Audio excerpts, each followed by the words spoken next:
and gentlemen, to the Reaction and Review 2-year anniversary special. Holy shit. It still feels really weird, guys, to think that I've been doing this series for 2 years now. And in celebration of that, I have found a movie that, at least to me, looks like it could possibly be one of the greatest things ever made. The movie came out in 2012. The movie is called FDR, American Badass. Now, you see, I found the trailer for this on YouTube. I have since watched that trailer at least a dozen times. It looks really good. I bought this on DVD almost a month and a half ago, and I've been really just anxious to watch it, but I said, no, I want to save it for something special. Saved it for the 2-year anniversary special, so now I'm going to get to watch it. Now, if the trailer is anything to go by, the plot of this film is American President Franklin Delano Roosevelt gets polio, which he did have in, real life. But according to this movie, he got polio because he was bit by a Nazi werewolf who apparently also had polio. And he's a little bit bitter about it and wants to take his rage out on all of the Nazi werewolves out there. Apparently there are quite a few. This movie looks absolutely cheesy as shit, which could either make it the greatest thing I will ever see, or quite possibly one of the dumbest things I will have ever witnessed. But the only way to find out is if I watch it, and damn it, I really am hoping for this one to be good. So, without further ado, it's time to kick back, relax, and check out FDR, American Badass.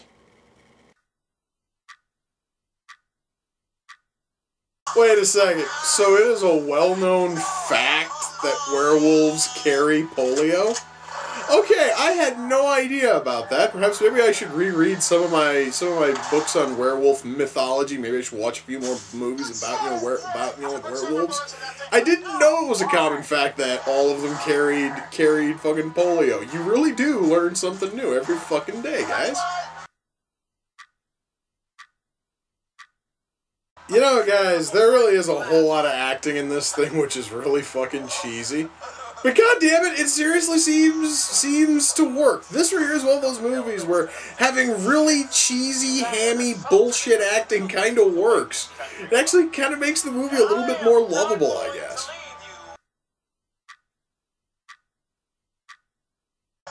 Wow, funny. I always thought that winning the presidency would make you a little bit would have a more dignified celebration, but. No, we've got FDR fucking a jug of milk, and his son looks to be shitting in a flower pot. Okay. Still, really funny, really fucked up, but... Okay, I really didn't need to see the turd hit the inside of the flower pot. That's just... Ew. So Hitler was a werewolf too. I would have had no idea, but fuck, that is really cool, man. So the rockets mounted on his chair are controlled with Atari controllers? Oh, that is fucking awesome. I don't care if it's not historically accurate. It's fucking awesome.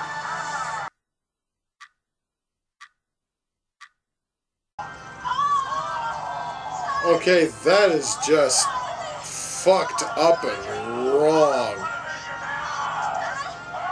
No, I'm not going to tell you what I'm seeing. You are just going to have to watch this thing and... God damn it, that is fucked up. So apparently, werewolves have such great eyesight that they are able to tell that it is Franklin Delano Roosevelt piloting this plane, which is like 50,000 feet up and flying in towards, France. I didn't know that werewolves' vision was that good. But then again, before watching this, I also didn't know that all werewolves carried fucking polio. So what the hell do I fucking know about werewolves, huh?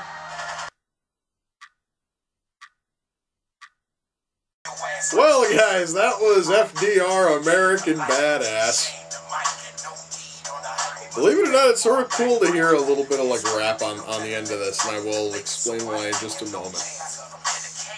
The song is really cool, too. I do have to say that. Okay, let me shut that off. Okay, so, You guys can probably tell. I had a lot of fun with this one. So, first of all, I'm gonna get into a little bit of the writing. Earlier, I said I didn't know that Hitler was a werewolf. Well, almost immediately after that, you notice that also everybody in every single one of the Axis leaders and all the Axis forces are, well, werewolves.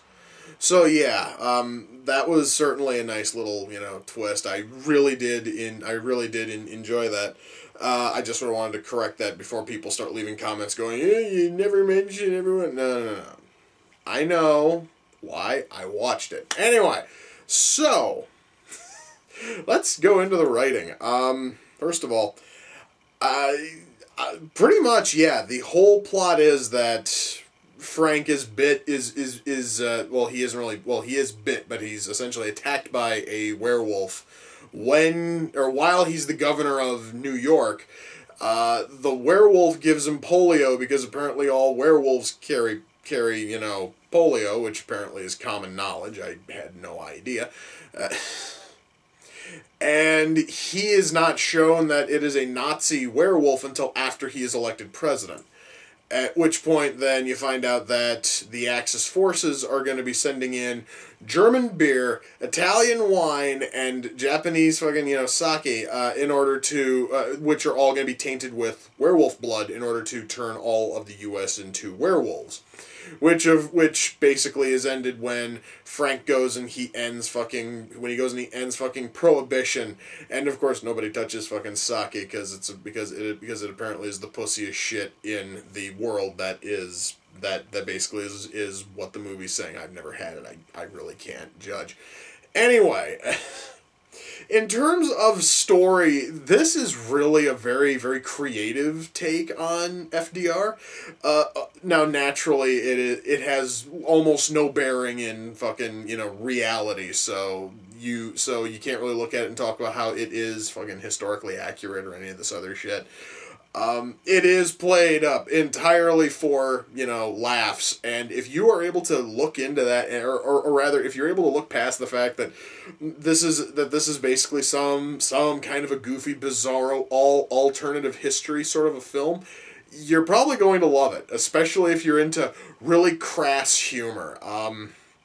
Because first of all, a whole lot of the humor comes from the fact that you have FDR and Winston Churchill, Albert Einstein, MacArthur, Eisenhower, and one of the big things with most of them is that for whatever reason, not only are they all swearing a blue, streak, which is kind of funny all by itself. This seriously is a movie which is able to be funny just simply by being vulgar, and I think it just has to do with how they handled that. But also, a lot of them also talk in what I can only call a rather gangsta, thuggish kind of a vocabulary, which sounds ridiculously funny. I mean, there is something just really, really absolutely hilarious about Franklin Delano Roosevelt while firing rockets from his wheelchair screaming West Side.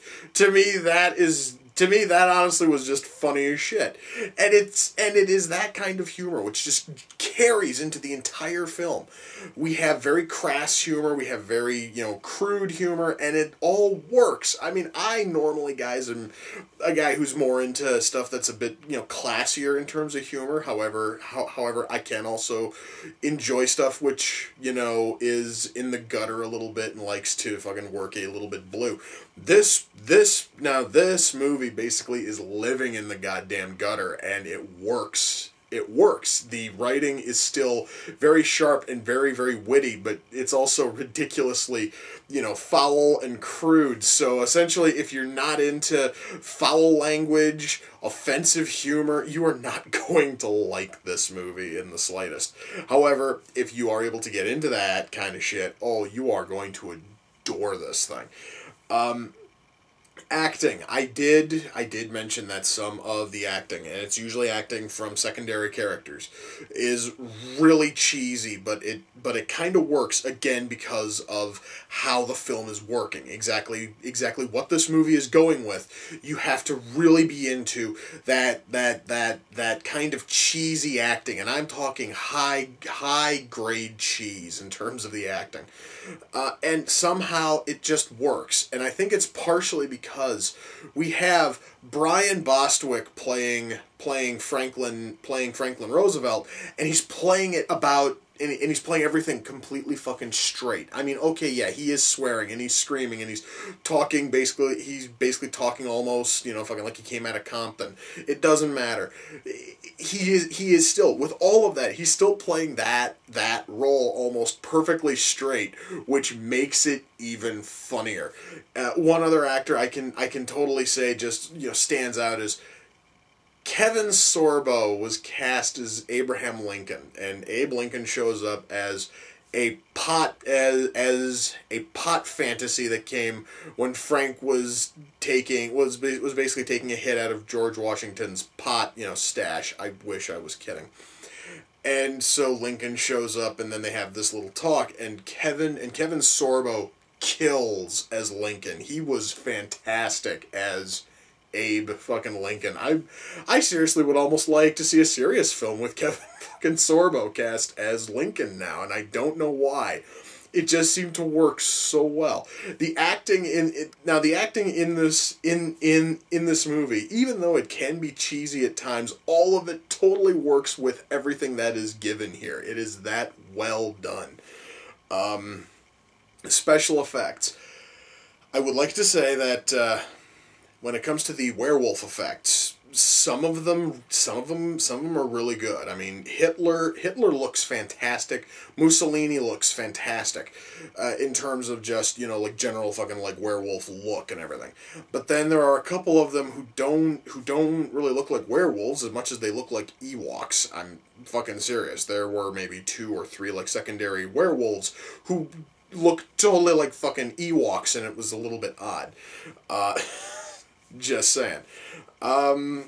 So yeah, makeup effects here are done pretty well. Gore effects, what very, very few are in here, are done really, really well. I'm talking like we've got maybe 4, maybe 5 shots of genuine gore.